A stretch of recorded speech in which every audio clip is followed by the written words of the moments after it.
Alright, we're live for part 2. Well, that's probably a pretty good shot of my pregnantness here. Yeah, just pregnant with a bucket of chicken. Okay, so obviously you want to clean that plate mating surface down real well. You know, you want to avoid spraying any carb cleaner or anything in there because that does drain back to the oil pan, so you don't want to contaminate your the oil. So just gasket scraper, and you know, you can put RTV silicone on the seal. I wouldn't recommend it because RTV is not rated for fuel, for gas or diesel. So, but that is why we're going to use this. What is this? VersaChem. Yeah, VersaChem Prime Seal Aviation Sealant. Isn't that made by Permatex? No, it's not. That is not a Permatex product. So we're going to unbox. This is the first time I'm taking this out of the box, by the way. Now we get to see if you got the right one. Well, at least we know the gasket's right. So, every mechanical fuel pump I've ever sold comes with the gasket. Now, the small block Chevys also have that mounting plate. So this is only the gasket that goes in between the pump and the plate. The gasket between the plate and the block is sold separately. So this is the old nastiness that barely worked, according to all the symptoms I've been having. And this is the new one that's supposed to pump at 7.5 pounds. So always want to do some form of comparison. The thing looks good there. The outlet looks good, other than this one's square. And the feed in and return looks same. I think I figured out your problem. What? Ain't got no gas. Oh, I had gas. And it's got the vent holes there. This one's got the vent holes on the side there, if you look real closely. So no, this old pump wasn't leaking or anything, to my knowledge. I mean, it looks pretty freaking crusty.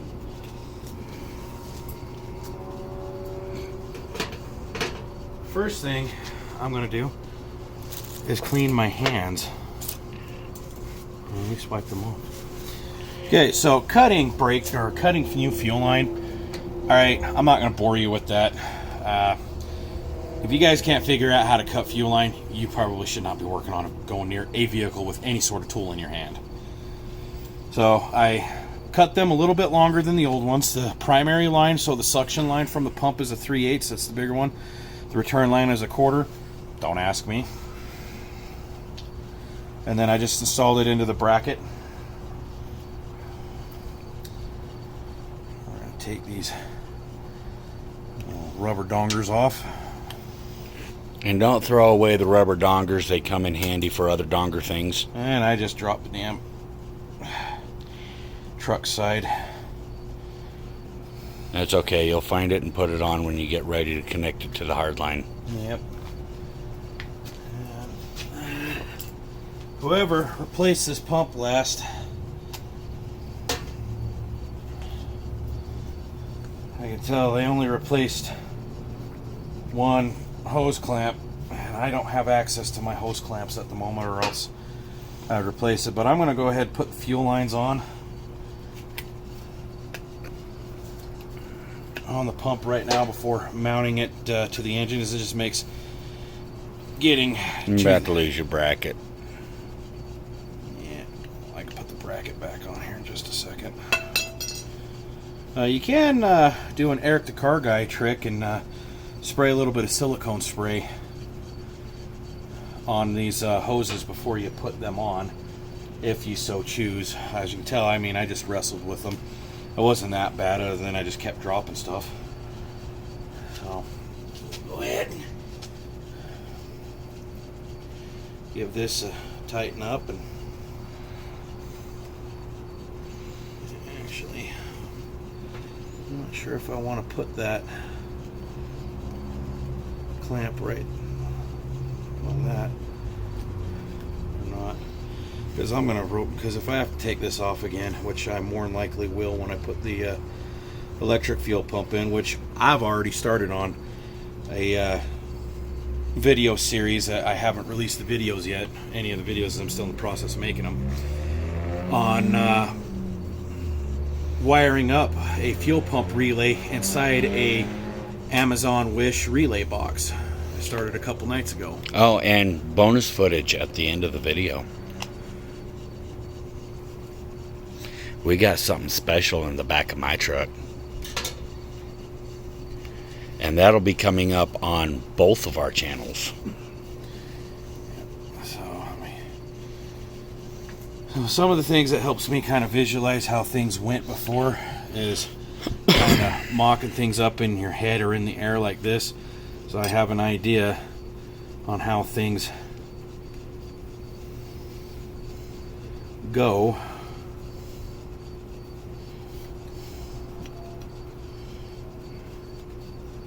I'm going to put things back on. Actually, you're going to have to come up like that. Yes.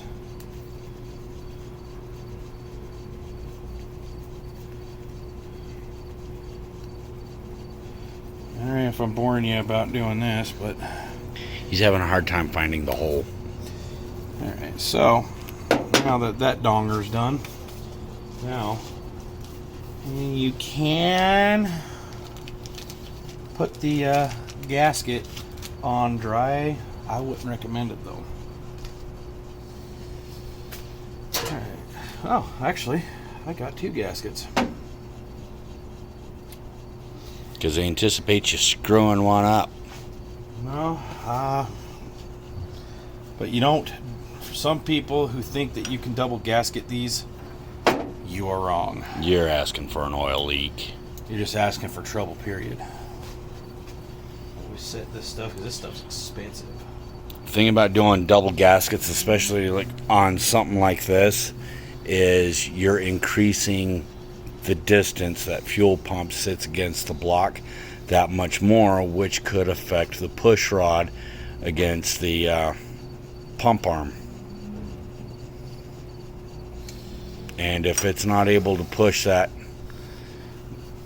pump arm all the way, you're not getting full pump,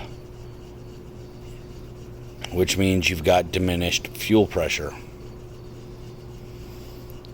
which means you're going to be right back at square one. So use one gasket. I'm going to put a light coat of this aviation gasket sealant. And for some of you that still are having a hard time trying to wrap your head around that one, then you need to hit the reset button, and I'll give you special instructions on how to do that.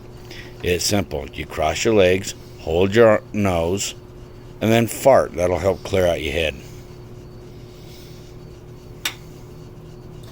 And as far as I know, there is no special sealants or anything that you need to put on the threads, because when I pulled this apart, there was nothing on the threads. But you want to take and put a coat of this aviation sealant, gasket sealant, on both sides of the gasket.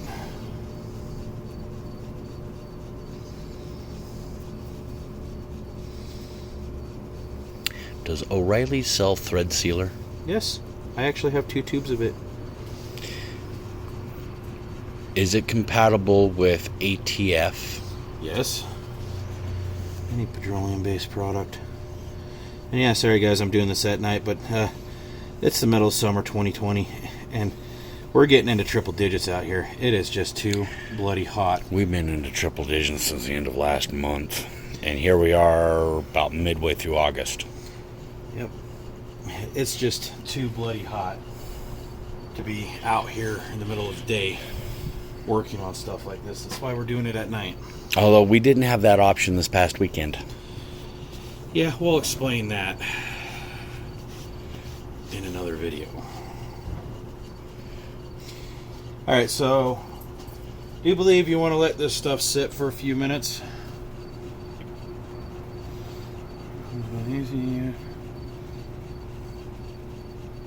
Clean and dry surface early. Brush a thin, even line on surfaces. Allow sealant to air dry a few minutes. So we're going to allow surface to air dry a few minutes. So in the meantime, we'll be back after these not so messages. And we're back where good ideas happen to pass like old farts. So take it away, Maniac. Alright, so now comes the fun part.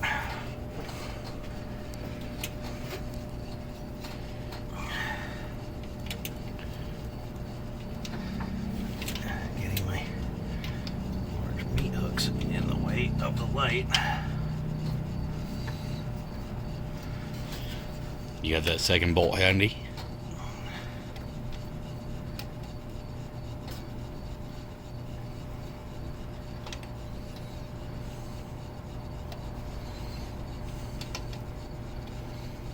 Just getting that thing lined up.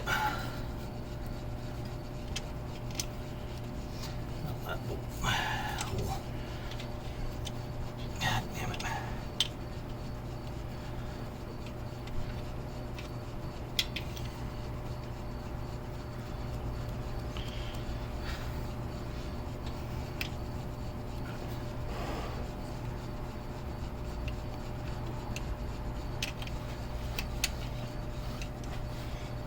That bolt getting started?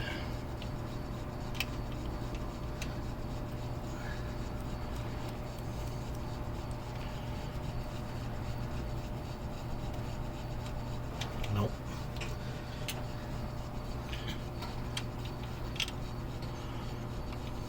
And the gasket falls off, go figure.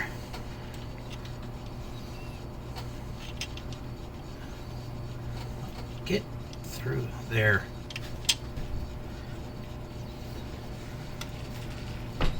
Got that second bolt handy? No, the second bolt's what's... This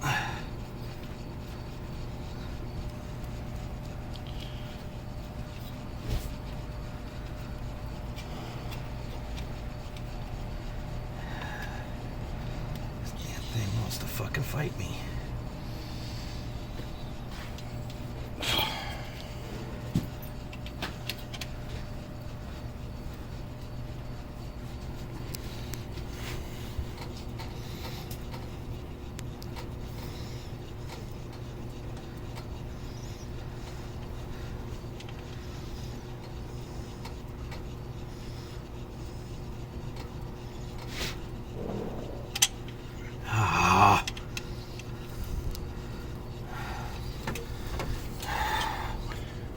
Damn it. The gasket fell. Yeah, like everything else.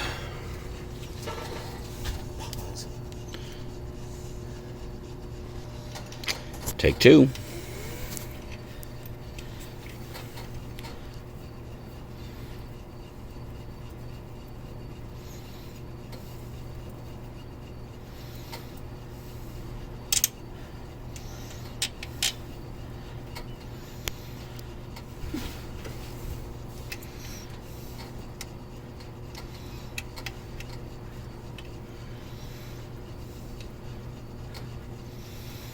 Yes.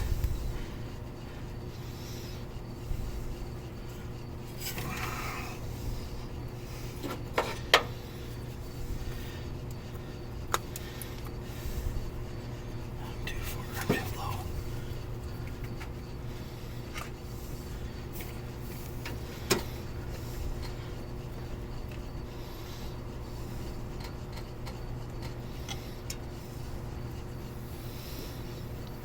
Are both those bolts the same size? Yes. Great, the sprinklers are starting.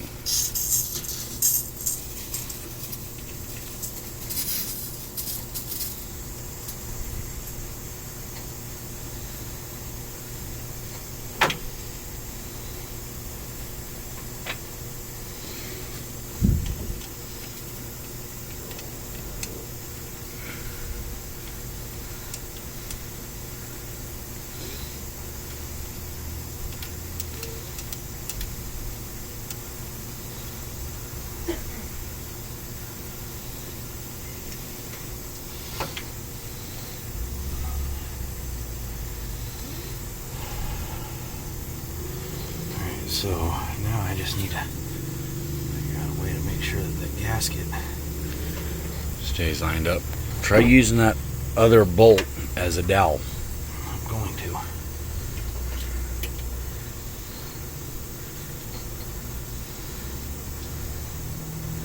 I can't even get my damn.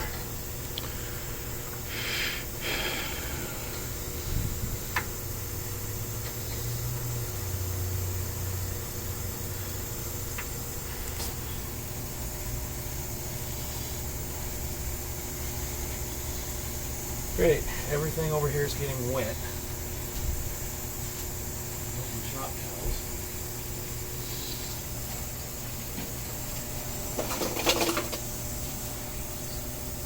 Over here. I'm able to slide my tools back. Everything else is fine.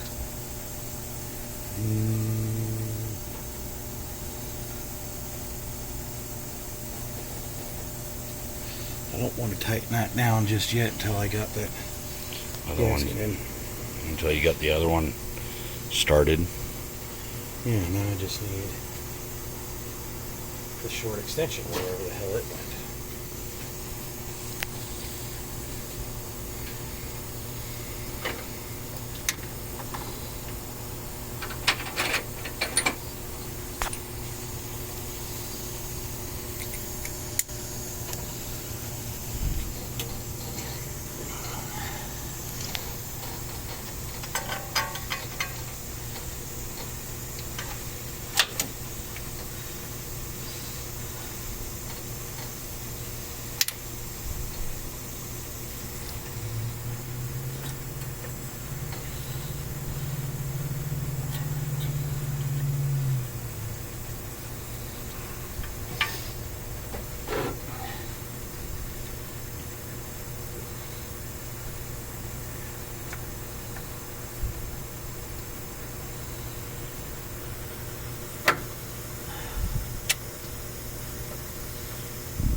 Well, we're gonna work, and I can't pull that other one out because it's holding the push rod in place.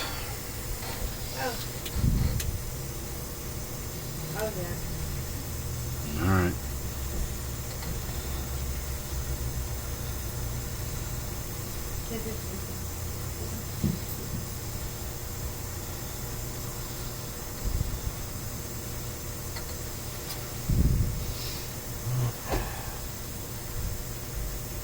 Where's the screwdriver? Toolbox.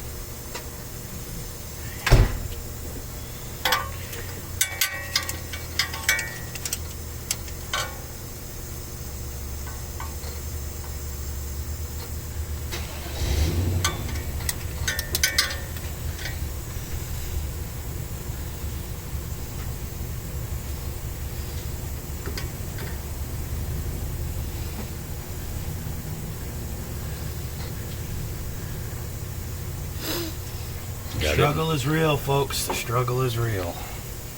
You got that screwdriver in the bolt hole? Best as I'm gonna get it.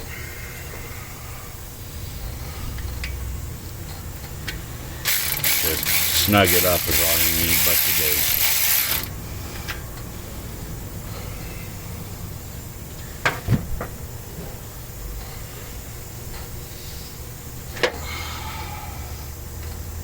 It's still loose.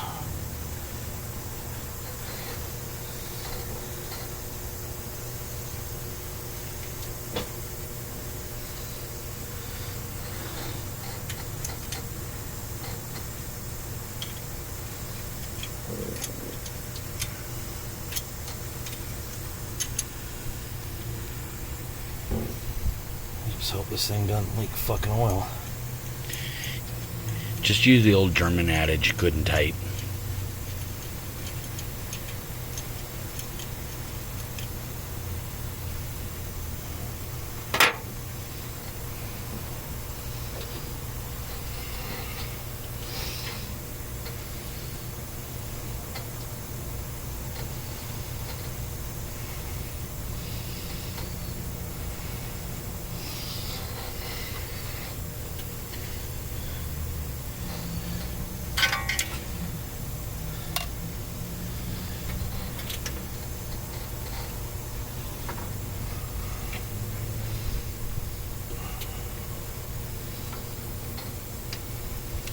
Sure that gasket's in place.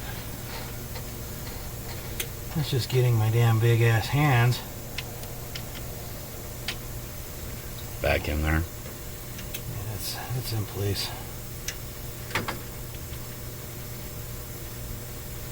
Oh, come on.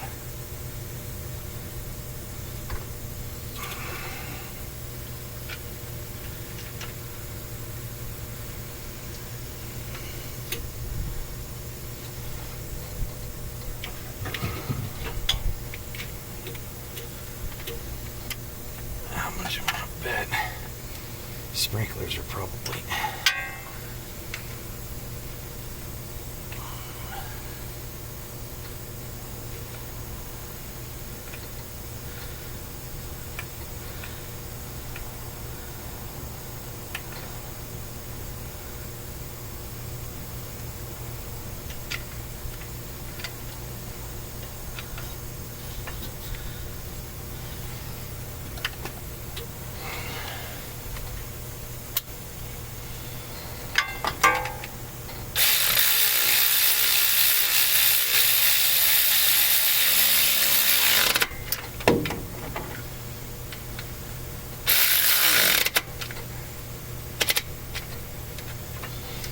And then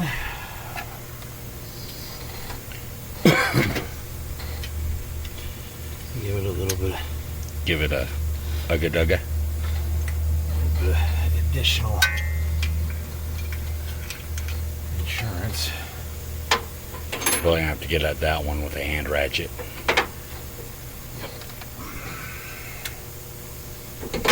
Ensure it's set to tightening.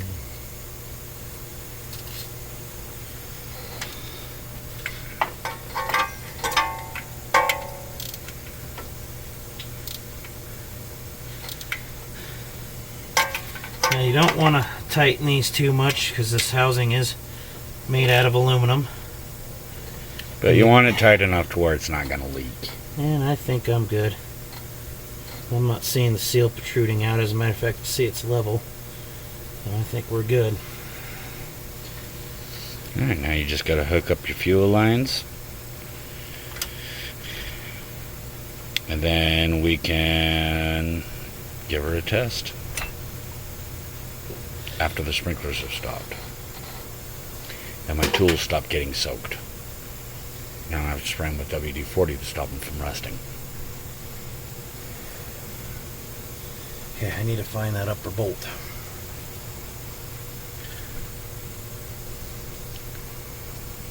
That was a longer one, wasn't it? No, that was the one I was just using. I tried to use, here it is, as the dowel. Because if I don't put that back in, You're going to have an oil leak. I'm going to have a major oil leak. As in no oil pressure. No, I'll have oil pressure. Because this is drain back. What feeds oil feeds the fuel pump mechanism is drain back from the cylinder head, which is not under pressure.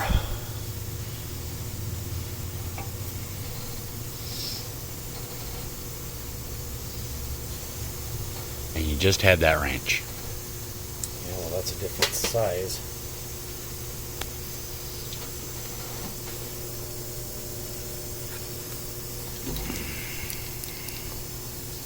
Come on over here. Fucker. Really? Can I not freaking hold on to anything? No, just like me, I'm always fumbling stuff.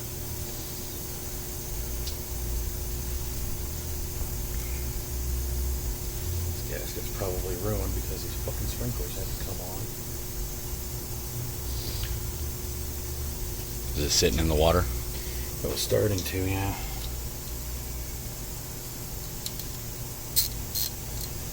I hear a kitty. Is this going to be big enough to get in there?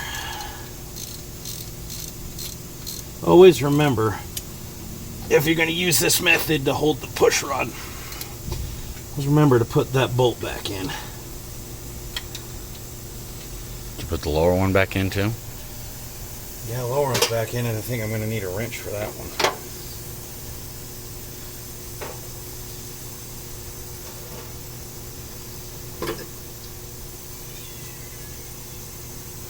Oh yeah, I hear your neighborhood cats.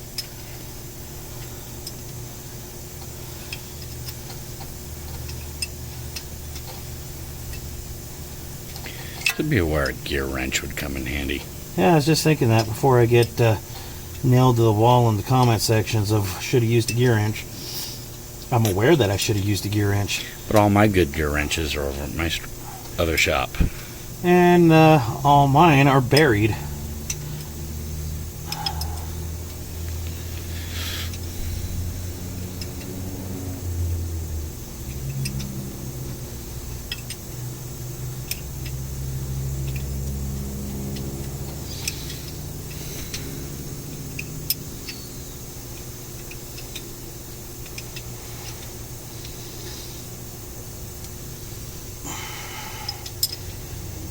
Make sure that those are nice and tight.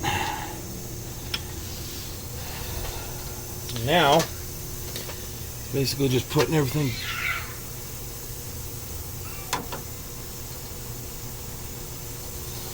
now it's just making sure you put everything back together in reverse order. But before I do, I want to put that bracket back down, so I need to find a bolt to it. Oh yeah, I know, I lose everything. Need the flashing light. Yes.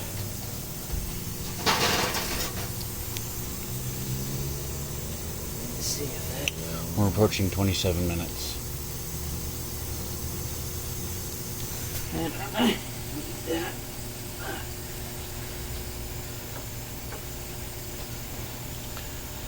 What the hell happened to that bolt?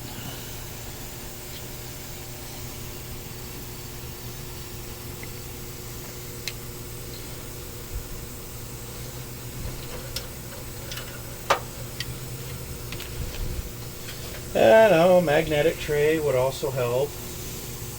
And I've got one stuck to my refrigerator right now. Good crikey, man, I am losing everything, ain't I? Probably lose my mind if it wasn't attached. You lost your mind a long time ago. Your head's a different story, though.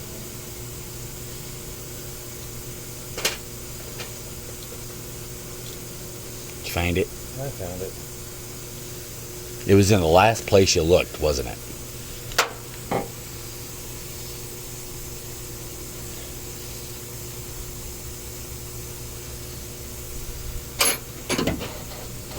Oh, there's that. Don't get.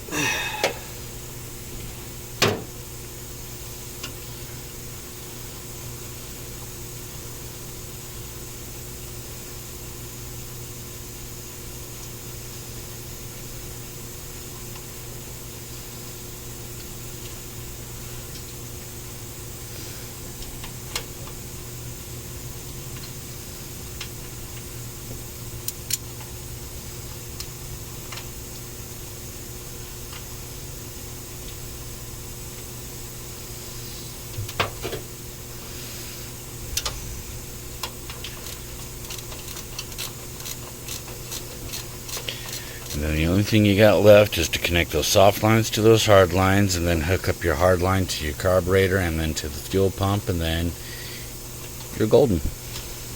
Yep.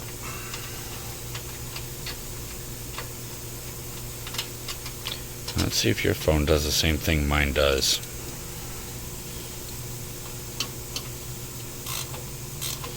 Not unless that's just a YouTube thing.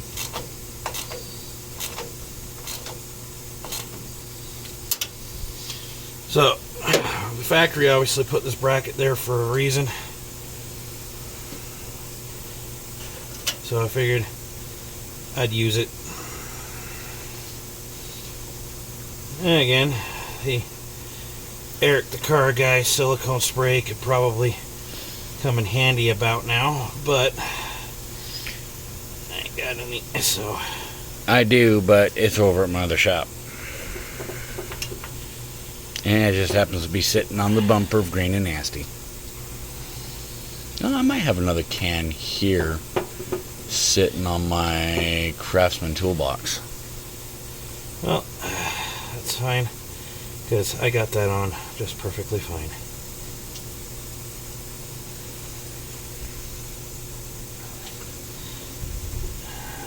Now, when I cut these, I cut them just a little bit longer than the old ones. and for good reason. We have found that new hoses that we apply to this truck tend to split very quickly.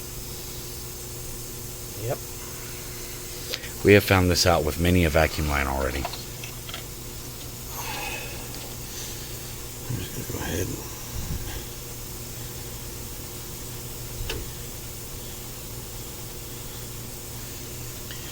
That would probably be easier if you used a 3/8 socket on a quarter drive ratchet.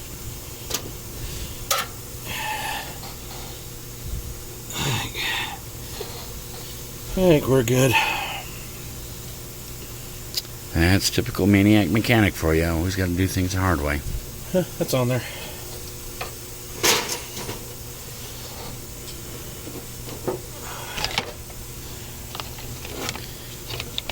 Really? Well, that's what happens when you keep bumping the light. Remember, we had this problem a few nights ago. When you kept knocking it off. We're approaching 32 minutes.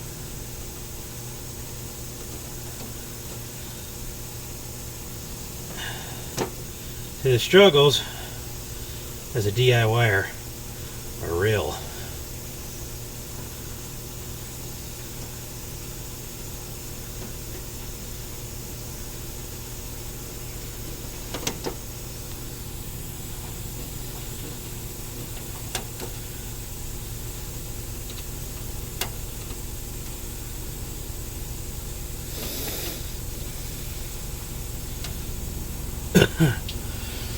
Alright.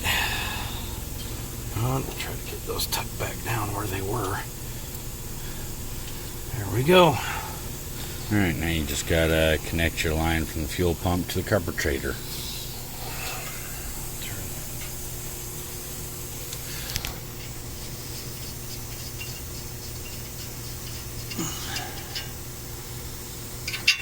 Plug my engine ground back in. But we're still working with fuel, exposed fuel sources. But the negative cable is been disconnected.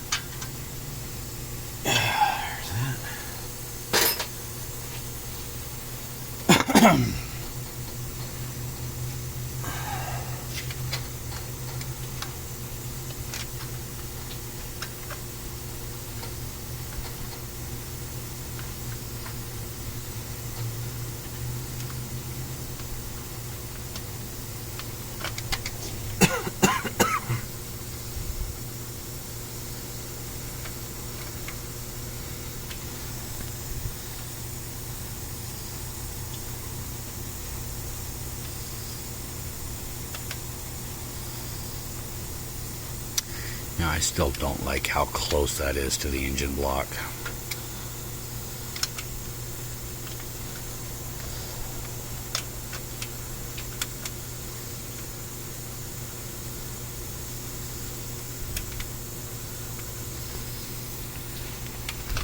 Cross-threading. I just hope that this precision pump doesn't have the wrong threads.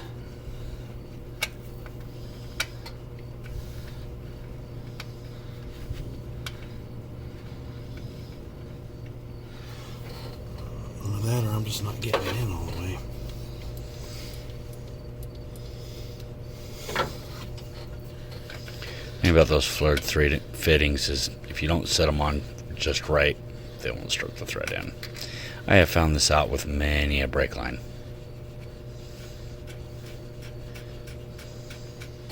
There you go. Okay, so a little trick with these is not just getting them on straight is the key, but also leaving them loose. So you got some wiggle room. So you get the wiggly jigglies. So I got that one threaded in, a couple of threads down at the bottom, and the way I did that is a lot harder to get to.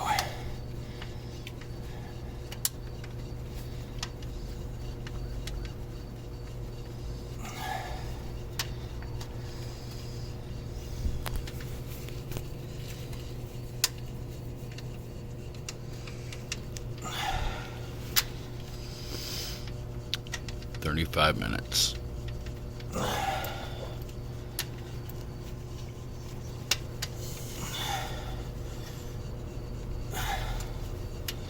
And sometimes you might have to bend the hose.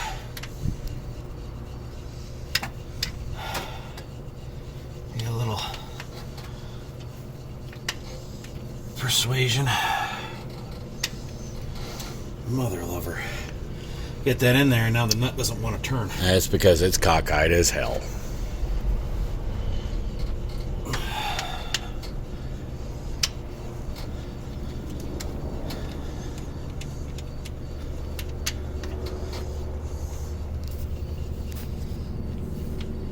Oh, come on.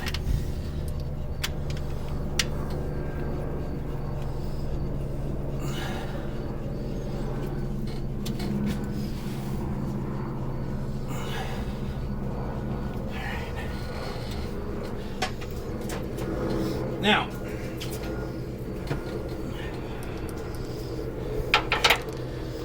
you can use a regular combination wrench to snug these up. You don't have to use a chase wrench either until you get ready to tighten.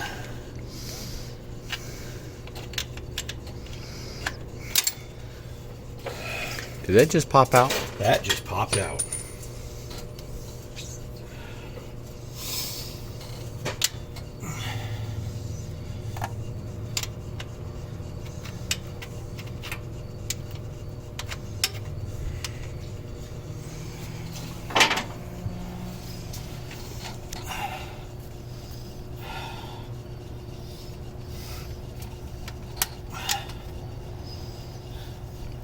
Would you like some help?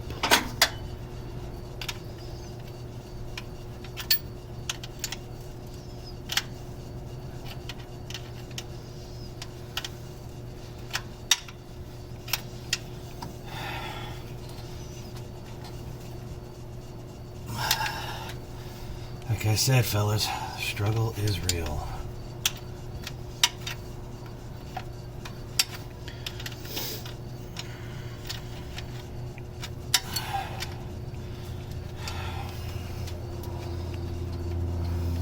Would you like me to take a crack at it?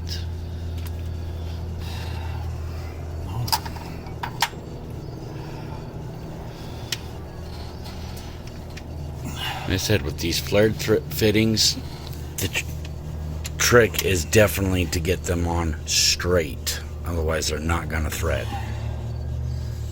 Got it.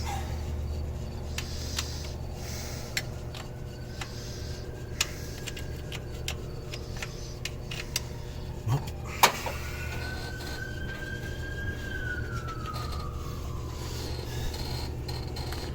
Try tightening that one up.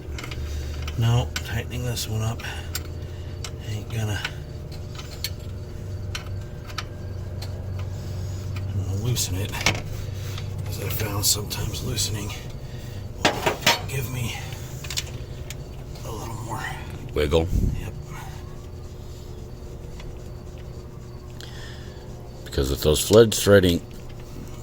flared fittings, you should be able to screw them on a few turns freely.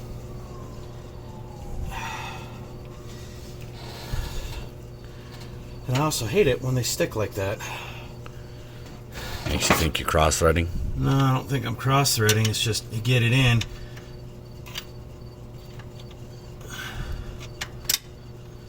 And it pops. Yeah. You want me to take a crack at it?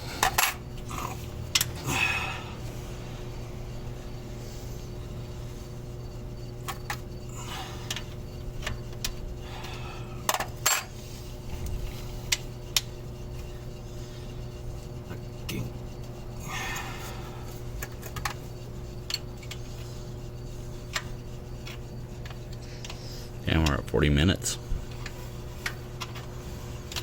This might be a three-parter. Jesus H. Christ. This one's usually the easy motherfucker to get in there.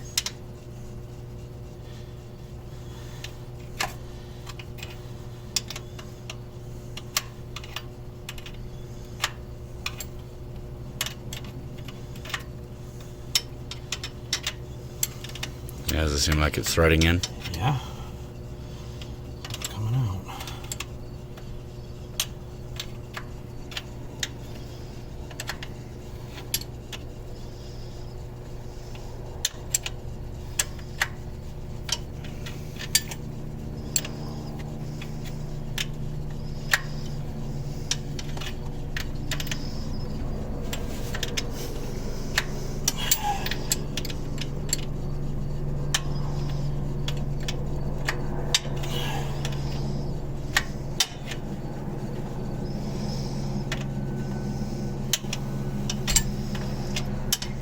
And once you got threads started on both ends, you can go ahead and tighten up one end and then go down and tighten the other. You don't have to tighten them a couple turns each one at a time. I've not heard of anybody doing that, but doesn't mean people haven't. But you don't have to once you got the threads started on both ends. And I'm not sure if I've mentioned this in other videos. I know on my fuel filter replacement video I have, and I'm going to iterate it again. These are flare nuts. Use a proper flare nut wrench like this. Or a crow's foot. Tightening, I noticed you really don't need a chase wrench, but you do need a flare nut wrench.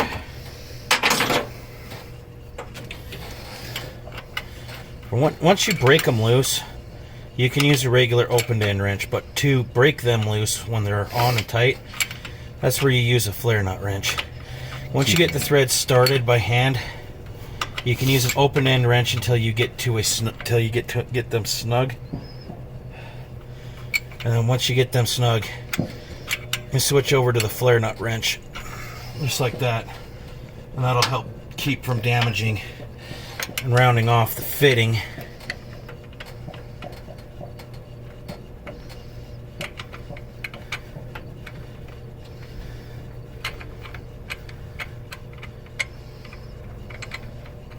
Oh, come on, get on there.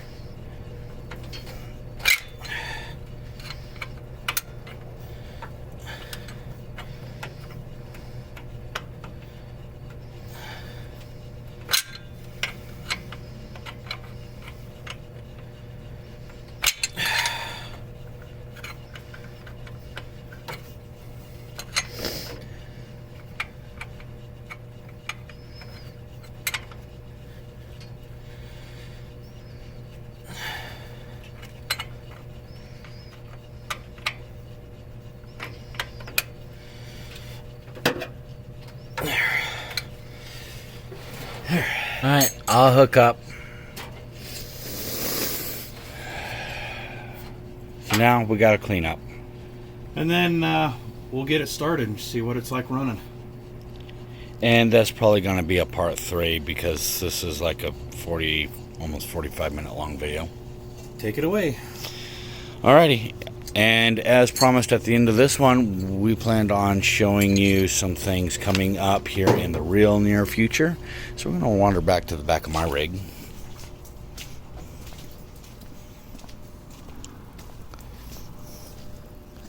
Oh, wow, looks like that might rain. Lift the hatch, lift the hatch. So, I see some axles in our future. So that one there and that one there is another Dana 44, which will be featured on my channel as a teardown. And this big honking thing is a Sterling 10 1/4 full float, which will also be featured on my channel as a teardown. And then we're going to do some axle swapping between Maniac's 90 F250 and this one, and we're going to go through and do reassemblies. So these will be featured on both of our channels, but I'll be the one to kick them off. So head on over to my channel, Dr. Frankentruck, and check those out. The first ones will be getting started here in the next 2 days. So the day this was from the night this was being filmed. Yeah, which this is Wednesday, so probably be starting Friday evening, maybe Saturday morning. All right, so we'll be bringing you back to see how she runs. I might not be tonight. It could be tomorrow. I might have to do a little tuning on the carburetor now that I got a pump that's actually possibly going to be flowing the proper volume to help it run. So, and then I'll do a video explaining why I've done that, why I replaced the carburetor a few months ago. I got about 2 video parts on that. So, and I told you I was going to do a part 3 showing the aftermath. Well, the afterwards, changing the carburetor really didn't help. As a matter of fact, it actually made things a little worse. So that's where I've come to the conclusion to change the fuel pump. But here in the next couple of months, actually over Labor Day weekend, I'm going to be pulling another small block to put in this. I know you guys have been probably want me to put the big block in it. I just ain't got the money to build the big block right now, and I'll explain why in a later video. That's the reasons why I'm not doing the big block. But it's this, go and get a big block. All right, as promised in my previous videos, this is going to get a big block, just not right now. All right, but I'm getting a TBI 350 out of a 93 C1500. All right, pulling the fuel injection and that small block out. And before you guys murder me in the comments, no, I'm actually going to be building that engine up. I got a set of Vortec heads that are going to go on it, and I'm keeping the throttle body injection that come off of it. I get the computer, the throttle body, the wiring, all for $200. Why not? And when I put that engine in this, I'm doing an NV4500 swap. And there's not very many videos I've been seeing on the YouTube on doing an NV4500 swap in these. And I've seen a lot of people on Square Body Nation wanting information about it. So I'm going to give you that information. All right, so that's Maniac Mechanic getting ready to sign off. I'm Dr. Frankentruck behind the camera, and we'll see you next time. Deuces.